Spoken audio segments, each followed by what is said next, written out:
Good morning student. आज की class में हम एक नई कहानी सुनेंगे और कहानी का नाम है आलसी बेटा। एक गांव में एक साहूकार और उसका परिवार रहता था। उसके परिवार में उसकी पत्नी और एक उसका लड़का रहता था।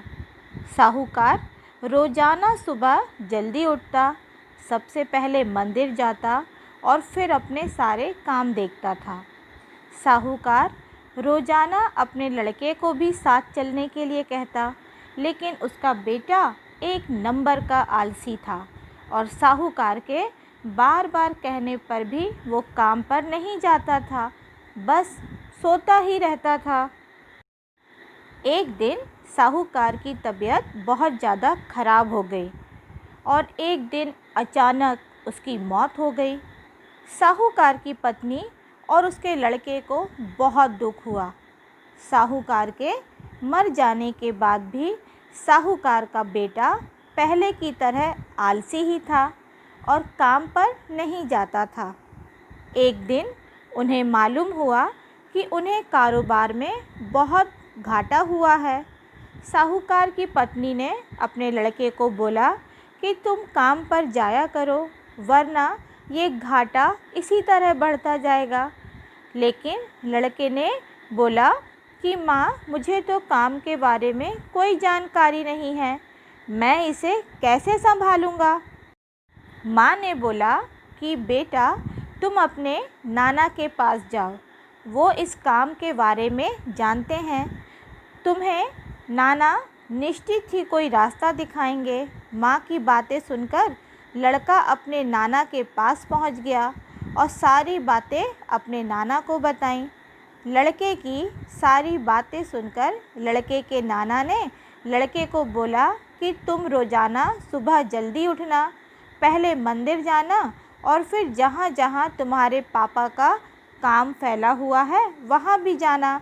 ध्यान रहे, तुमको ये रोज़ाना करना है। लड़के को बात समझ आ गई और अपने नाना को बोला, ठीक है नाना जी, मैं आज से रोज़ाना अपने पापा की तरह जल्दी उठकर पहले मंदिर जाऊंगा और फिर जहाँ जहाँ काम फैला हुआ है वहाँ जाऊंगा।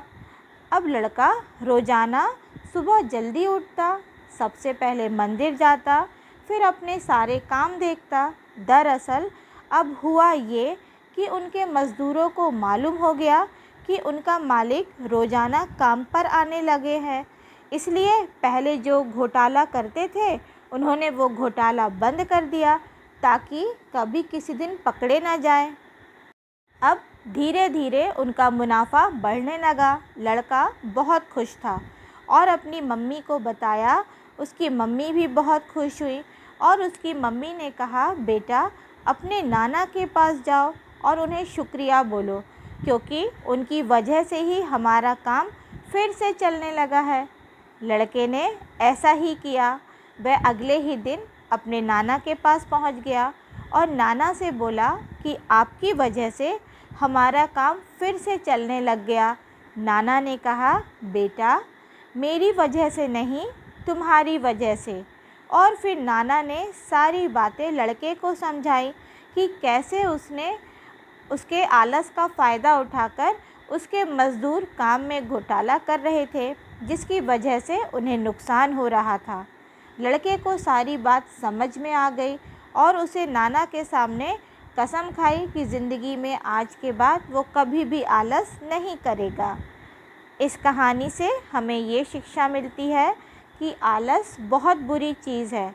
इससे अच्छे अच्छों के घर बर्बाद हो जाते हैं, इसलिए हमें कभी भी आलस नहीं करना चाहिए। Thank you. Have a nice day.